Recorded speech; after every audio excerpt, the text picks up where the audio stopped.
Bonjour et bienvenue à tous, bienvenue sur Rachel et ses drôles de maths. Comment ça va les sixièmes? On va démarrer le premier appel. Donc, premier appel sur la division. Alors, rappel numéro 1, déjà, quel est le but d'une division? Je vais vous donner un exemple très simple. Si par exemple, je vous dis que j'ai 84 bonbons, j'ai acheté 84 bonbons et j'ai face à moi des élèves et je voudrais savoir combien vais-je pouvoir faire au maximum de paquets de 7 bonbons. Je répète, j'ai 84 bonbons et je voudrais savoir combien de paquets de 7 bonbons je vais pouvoir faire. Alors, comment vous allez faire pour ça? Quelle est l'opération à poser pour savoir combien de paquets au maximum on va pouvoir avoir avec 84 bonbons? Combien de paquets de 7 bonbons on va pouvoir en faire? Alors, il y a tous les élèves qui vont dire, Mehdi me dit 12. Comment tu as trouvé 12, Mehdi? Néla aussi. Comment vous avez fait? Donc, effectivement, si on fait 12 fois 7, vous avez parfaitement raison. 12 fois 7, ça nous fait 84. Donc, on va pouvoir faire 12 paquets de bonbons de 7 bonbons chacun. D'accord? On va partager, comme dirait Neila. Ok. Maintenant, donc, quelle a été l'opération qu'on a effectuée? On a effectué, on va en reparler bien entendu tout le cours d'aujourd'hui, une division. On a divisé quoi par quoi, Larsen? On va diviser 84 par 7. Attention, 84, on va le diviser par 7.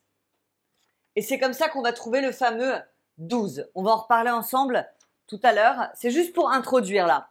Si maintenant je vous dis, même style, hein, allez, j'ai acheté un petit peu plus de bonbons, j'en achète 180. J'ai 180 bonbons. Et je voudrais faire des paquets de encore 7 bonbons. Pareil.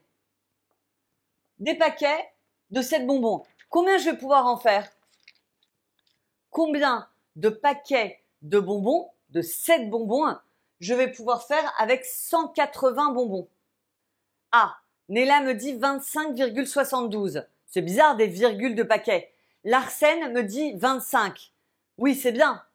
Mais alors du coup, il faut pas arrondir là, Néla. On va avoir 25 paquets et il va en rester. Donc effectivement, si on fait 180 divisé par 7, on va obtenir 25 et quelques. Donc il y aura 25 paquets de bonbons et il restera des bonbons sur le côté. D'accord?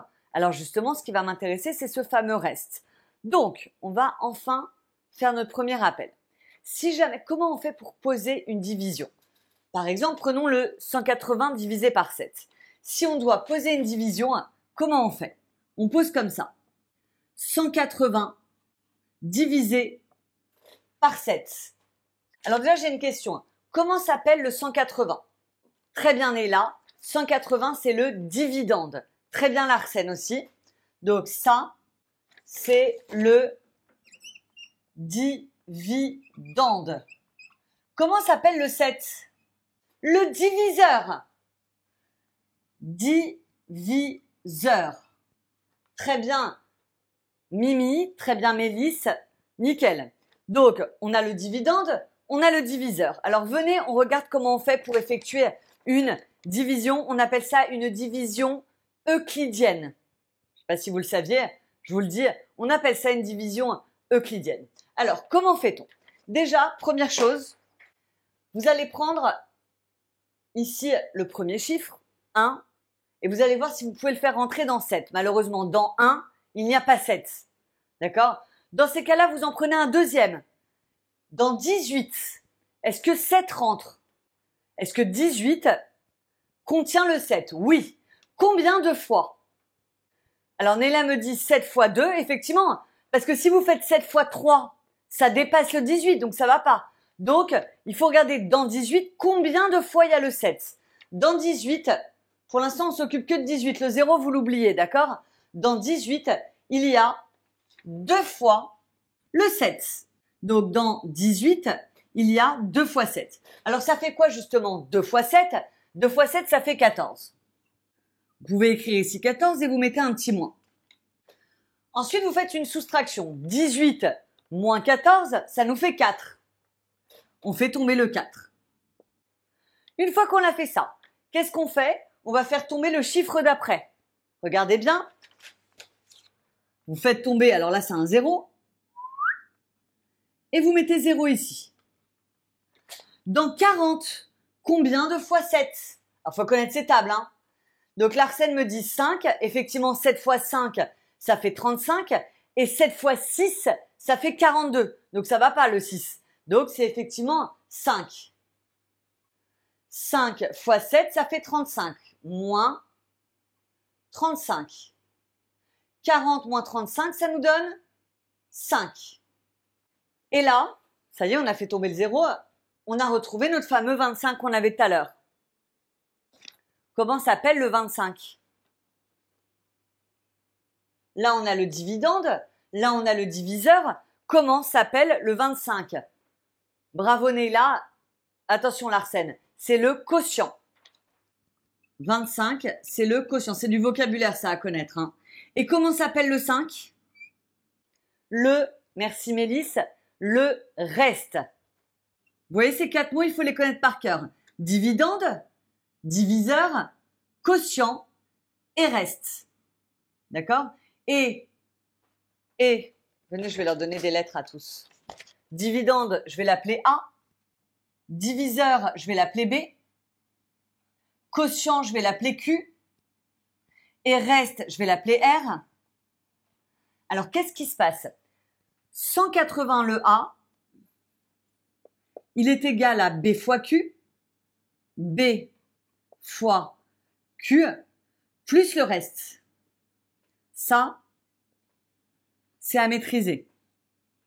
Regardez, 180 est égal, donc les 180 bonbons, ça nous fait 25 fois 7 ou 7 fois 25, c'est-à-dire les 25 paquets de bonbons de 7 bonbons, et il va nous rester 5 bonbons tout seul.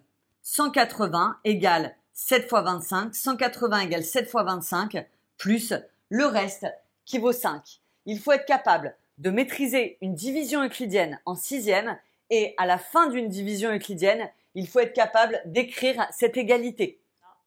Tout le monde passe à l'exercice 1, et le 1, il va aller très très vite, hein. Donc, le 1, vous allez me le faire en 30 secondes chrono. Et par contre, le 2 va vous prendre un petit peu plus de temps. Évidemment. Évidemment. Qu'est-ce qui est interdit là? Lisez dans mes pensées. Interdiction à la calculatrice. Moi aussi, je peux prendre ma calculatrice et taper le calcul. Ça n'a aucun intérêt ce soir. D'accord? Donc, objectif d'aujourd'hui, maîtriser les divisions sans la calculatrice. Sinon, ça n'aurait aucun intérêt. D'accord? Donc, vous prenez l'exercice 1 et l'exercice 2 et vous essayez. D'accord? Je vous laisse 2 minutes chrono. À tout de suite. Est-ce que quelqu'un veut passer avec moi à l'oral? Alors, Neila. Ça va, Neila? Oui, et vous? Très bien, merci. Alors, qu'est-ce que c'est que le 177, Neila? Le nombre 177 s'appelle le dividende. Très bien. Le nombre 20? Le nombre 20 s'appelle le diviseur. Tout à fait. Le 17? Le nombre 17 s'appelle le reste. Le reste. Et le 8? Le nombre 8 s'appelle le quotient. Parfait. Super. Merci Neila. Alors, je vais faire avec vous, j'ai déjà fait, hein, mais je vais en refaire une. Je vais faire la première division avec vous pour vous remontrer comment on fait. Donc, on est sur l'exercice 2 et je vous remontre encore une fois comment on pose une division. Donc, regardez la question, surtout toujours lisez bien votre énoncé. Effectue les divisions euclidiennes suivantes en détaillant les étapes et écrit l'égalité qui correspond. Ce que je vous ai expliqué à la fin, l'égalité. Alors, voyons voir. Là, on vous demande de faire 3149. 3149. Je mets un petit peu de place comme ça. Divisé par 7. Alors, regardez. On regarde déjà si le 3, on peut rentrer le 7 dans le 3. Non. Donc, on en prend 2. On prend le 31. Ok, dans 31, combien de fois 7? Alors, attendez, si je fais une fois, ça fait 7. Si je fais 2 fois, ça fait 14. Si je fais 3 fois, ça fait 21. Il faut avoir la table de 7 dans la tête. 7 fois 4, 28. C'est pas mal, ça. Et 7 fois 5, 35. Ça va pas, 5. Donc, 7 fois 4. On met 4. 4 fois 7, 28. On met le 28 avec le petit moins devant. Alors après, quand vous serez à l'aise, vous pourrez ne même pas mettre le moins 28 et mettre directement le résultat. Mais on va y aller cool aujourd'hui. 31 moins 28, qu'est-ce qu'il nous reste si on fait 31 moins 28? Il nous reste 3. Donc on met le 3. Tout va bien? Une fois qu'on a fait ça, on descend, je vous le mets en couleur, on descend un chiffre. Tac, le 4.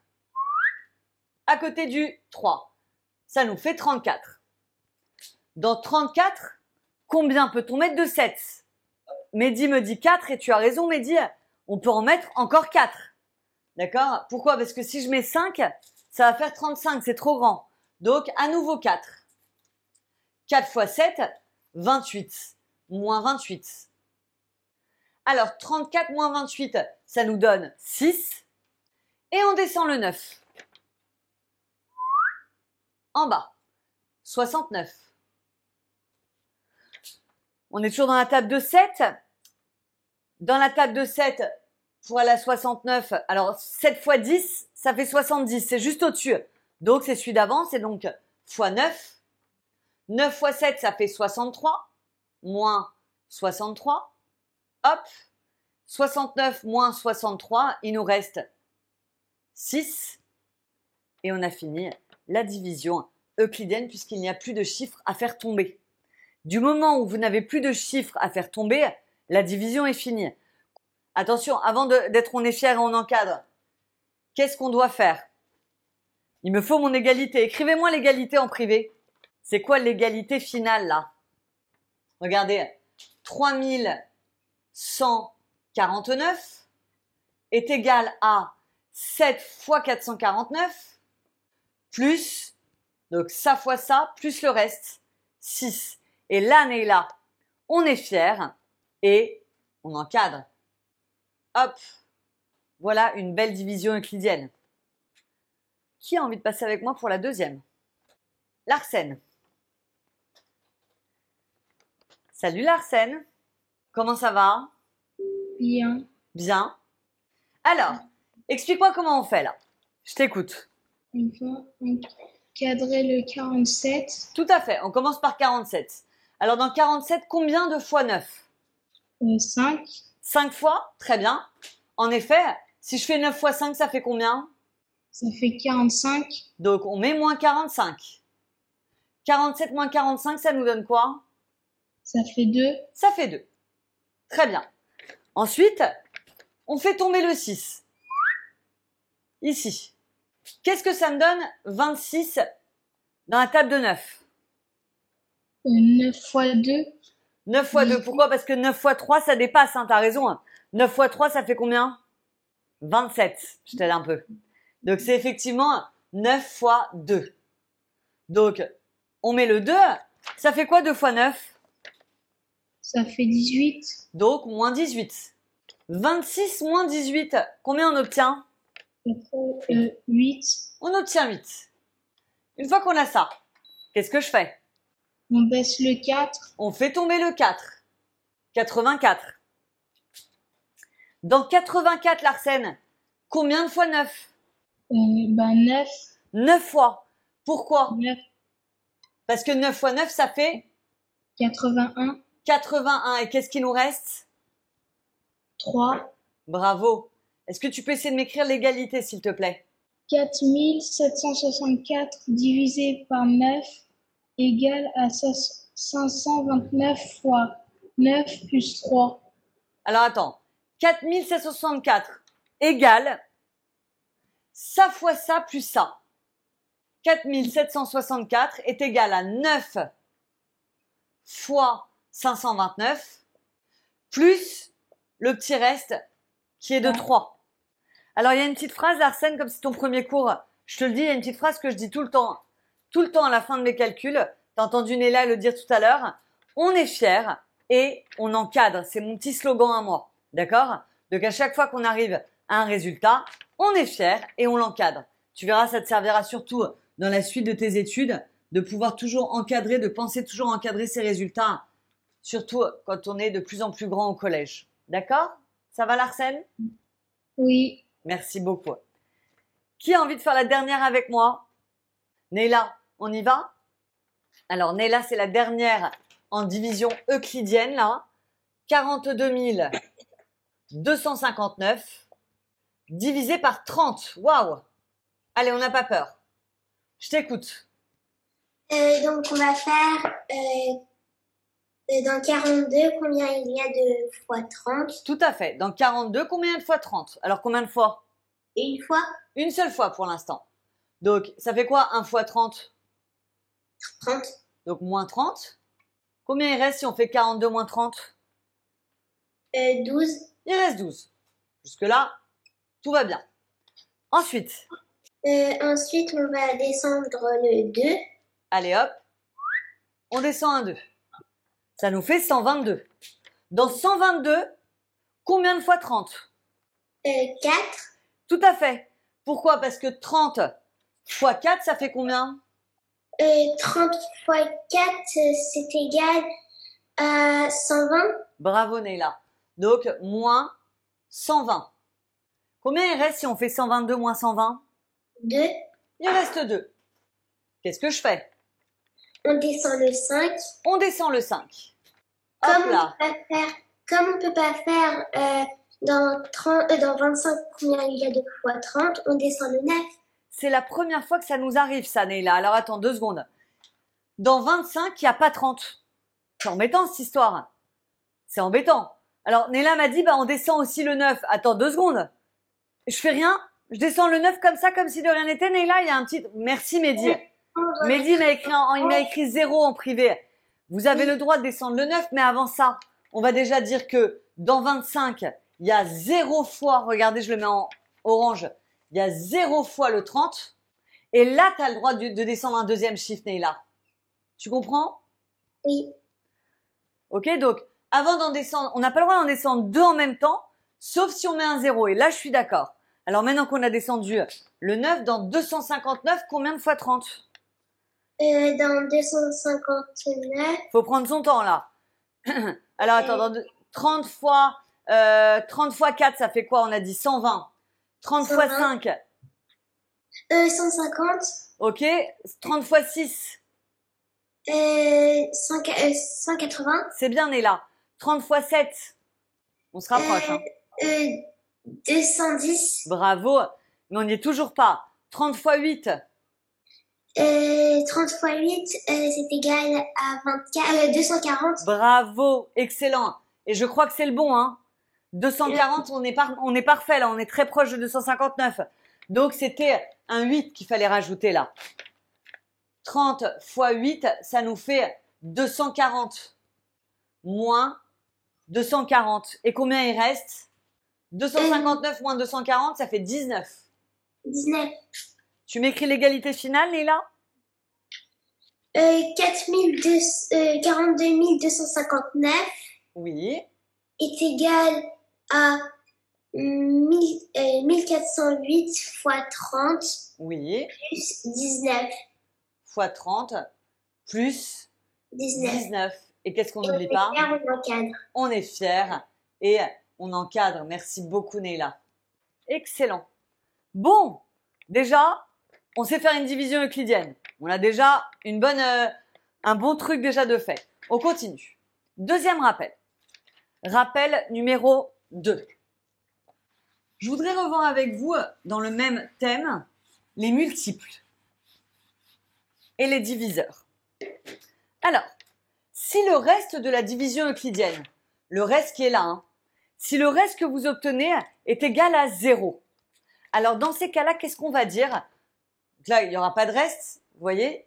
Si le reste est égal à 0, Dans ces cas-là, on va dire que le chiffre qui est là, on va dire que c'est A, est un multiple de ce chiffre-là, est un multiple de B. C'est-à-dire qu'il n'y a pas de reste. Je vous donne un exemple avant de continuer. Si je vous dis de me faire la division de 221 divisé par 13, venez, on essaye. Donc, dans 22, combien de fois 13? Une fois. Une fois 13, ça fait 13, on fait donc moins 13. 22 moins 13, ça nous fait quoi? Ça nous fait 9. Je descends le 1. Ici, on a donc 91. Dans 91, combien de fois 13? Alors là, vous pouvez vous servir de la calculatrice, je m'en fiche. Hein. Si vous le faites, 13 fois 1, 13 fois 2, 13 fois 3, vous allez voir que 13 fois 7. 13 fois 7, ça fait pile 91. Vous avez vu ou pas? 91 moins 91, bam, ça fait 0. Le reste fait 0. Donc si on écrit l'égalité, ça fait quoi? Ça fait que 221 est égal à 13 fois 17 plus 0. Ça sert à rien d'écrire plus 0. Ok? Donc on dit dans ces cas-là que 221 est égal à 13 fois 17 et donc que 221 est un multiple de 13. Alors on va le noter ça.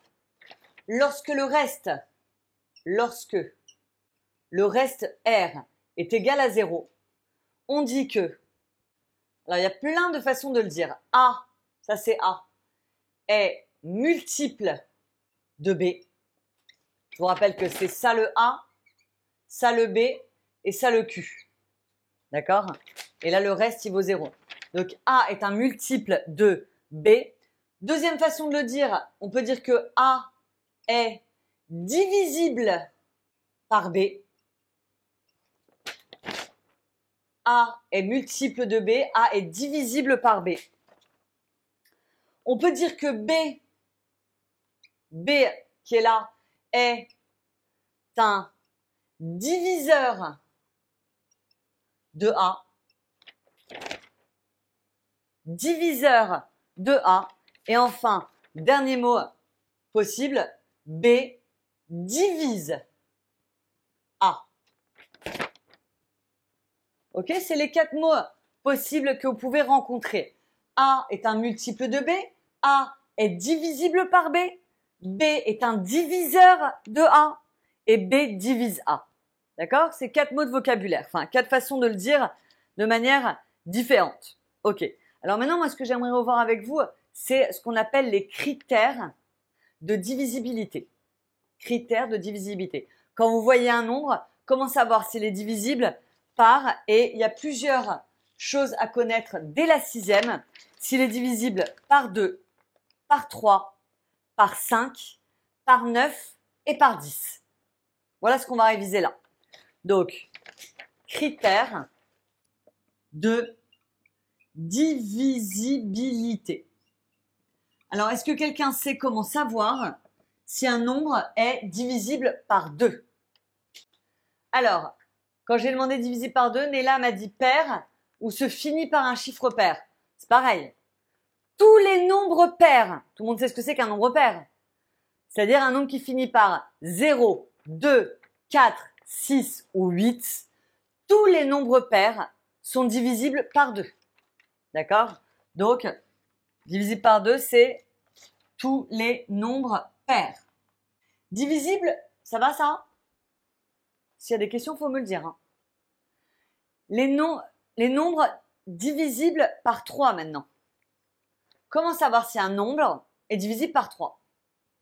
Alors Neila me dit, on les additionne pour voir s'ils sont dans la table de 3. Effectivement, pour voir si un nombre est divisible par 3, on additionne tous ces chiffres. Regardez, je prends un nombre 3241. Vous additionnez, attention Mélisse, c'est pas impair. Pas du tout même. Regarde, par exemple, si je te dis 18. 18, il est dans la table de 3 et pourtant il est pair. Donc ça n'a rien à voir avec pair et impair. Ok? Donc, vous additionnez tous les chiffres. 3, plus 2, plus 4, plus 1. 3 et 2, ça fait 5. 5 et 4, ça fait 9. 9 et 1, ça fait 10. Est-ce que 10 est dans la table de 3? Non. Donc, il n'est pas divisible par 3. Donc, la somme de tous les chiffres est dans la table de 3. La somme de tous les chiffres du nombre est dans la table de 3. D'accord? Divisible par 5. Comment on fait pour savoir si un nombre est dans la table de 5? Très bien, Neila. Est-ce qu'il y en a d'autres? Mélisse, c'est bien aussi. Larsen aussi. Le nombre se finit par 0 ou par 5. Se finit par 0 ou par 5. Très bien. On continue. Divisible par 9. Quand est-ce qu'un nombre est divisible par 9? Neila me dit comme 3. Exactement. Divisible par 9, on fait la somme des chiffres et on regarde si on est dans la table de 9. Donc c'est exactement pareil que pour le 3. Donc par 9, c'est la même règle que pour le 3. La somme des chiffres est dans la table de 9. Et enfin, le petit dernier, par 10. Alors, mais 10, ça veut dire quoi 0? Se termine par 0. D'accord? Le nombre se finit par un 0. Allez, vous prenez tous l'exercice numéro 3 et vous cochez les cases. Facile, hein? Qui veut passer avec moi à l'oral? On a Larsen? Ça va, Larsen? Oui. Oui. Alors, le 600. Première chose, est-ce qu'il est divisible par 2? Oui. Pourquoi? Ben, parce que le nombre 2, c'est un nombre pair. Non, 600 est un nombre pair. C'est 600 qui est pair, Larsen, c'est pas 2. Enfin, même si tu as raison, 2 c'est pair. Mais là, ce qui m'intéresse, c'est le 600. Donc, comme 600 est un nombre pair, alors oui, c'est divisible par 2. Divisible par 3 maintenant. Comment on fait pour voir si un nombre est divisible par 3, Larsen? On fait la somme de tous ces chiffres et on regarde si on est dans la table de 3. Si tu me fais 6 plus 0, ça fait quoi? Ça fait 6. Bah oui, 6 plus 0, ça fait 6. Est-ce que 6 est dans la table de 3? Oui. Alors, oui, c'est divisible par 3. Est-ce qu'on est dans la table de 5? Oui. Oui. Pourquoi? Parce qu'on finit par 0. 0. Si on finit par 0 ou par 5, on est dans la table de 5. Est-ce qu'on est dans la table de 9? Non. Non. T'as raison. Pourquoi? Parce que le 6, il n'est pas dans la table de 9. Très bien. Le 6 n'est pas dans la table de 9. Est-ce qu'on est dans la table de 10? Oui. Pourquoi? Parce que il se finit par 0. Excellent. Ça finit par un 0. Donc oui, c'est dans la table de 10. Merci Larsen. Neila. Alors on y va, Neila. Donc 99 est divisible par 3. Alors déjà par 2, tu m'as dit, tu me l'as pas dit, oui ou non? Non. Pourquoi? Non. Parce que 9 n'est pas pair. Voilà, c'est impair. 3. 3, oui. Pourquoi? Parce que déjà 9 plus 9 c'est égal à 18 et 6 fois 3 c'est égal à 18. Effectivement, 18 est dans la table de 3, tu as raison. Est-ce qu'on est dans la table de 5? Non, parce que ça se termine pas par un 0 ou par 5. Est-ce qu'on est dans la table de 9? Oui. Parce que? Parce que c'est dans la table de 10, de 3 et 9 plus 9 c'est dans la table de 9. 18 est dans la table de 9. Effectivement, tu as raison. Et est-ce que c'est dans la table de 10? Non, car ça se termine pas par un 0. Très bien, Neila. Merci beaucoup. Mélisse. On active le micro de Mélisse. Alors, 192, est-ce qu'on est dans la table de 2? Oui. Pourquoi? Parce que c'est un nombre pair. C'est un nombre pair, tout à fait. Donc 192 est dans la table de 2. Est-ce qu'on est dans la table de 3? Oui. Pourquoi? Parce que 1 plus 9 plus 2, ça nous donne 12. Et 12, c'est dans la table de 3. Très bien, Mélisse. Est-ce qu'on est dans la table de 5? Non. Non, parce que ça ne finit pas par Un 0 ou un 5? un 0 ou un 5. Est-ce qu'on est dans la table de 9? Non. Non. Pourquoi? Parce que 12, C'est pas dans la table de 9? tout à fait. Et est-ce qu'on est dans la table de 10? Bah non, parce Non que ça plus. se termine pas avec un 0. Très bien. Fais-moi-en un autre, tiens, Mélisse. J'en profite. 882, est-ce que c'est dans la table de 2? Oui, Oui. Pourquoi? parce que c'est un nombre pair. Très bien. Est-ce que c'est dans la table de 3? Oui. Ça fait quoi 8 plus 8 plus 2? 18. Très bien. Donc c'est dans la table de 3 cette histoire, hein? Oui. Très bien. Est-ce que c'est dans la table de 5?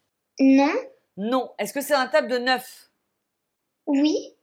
Exactement. 18 est bien dans la table de 9. Et enfin, est-ce que c'est dans la table de 10? Non. Non. Bravo Mélisse. Quelqu'un de volontaire pour le dernier ou c'est moi? Allez Neila, on finit avec toi. On y va Neila. 280. Est-ce que c'est dans la table de 2? Oui, Oui. car Parce que c'est 0 pair. est pair. Voilà. Est-ce que c'est dans la table de 3? Non, Pourquoi? Si on fait 2 plus 8 plus 0, ça donne quoi? 10. Ah, c'est pas dans la table de 3 ça. Est-ce que c'est dans la table de 5? Oui, Oui. Dans la table de 9? non, Non. Et enfin, dans la table de 10? oui. Bravo, Neila. Donc, l'objectif d'aujourd'hui, c'était de revoir ce que c'était qu'une division euclidienne avec tout le vocabulaire relié à la division, c'est-à-dire diviseur, dividende, reste et quotient. On a réappris à poser une division. Donc, division euclidienne, vous maîtrisez.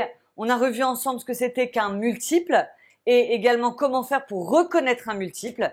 Bon, j'espère que ça vous a apporté. J'espère que vous avez appris des choses. Je vous souhaite une très très bonne soirée à tous et je vous dis à très bientôt. Bye bye tout le monde.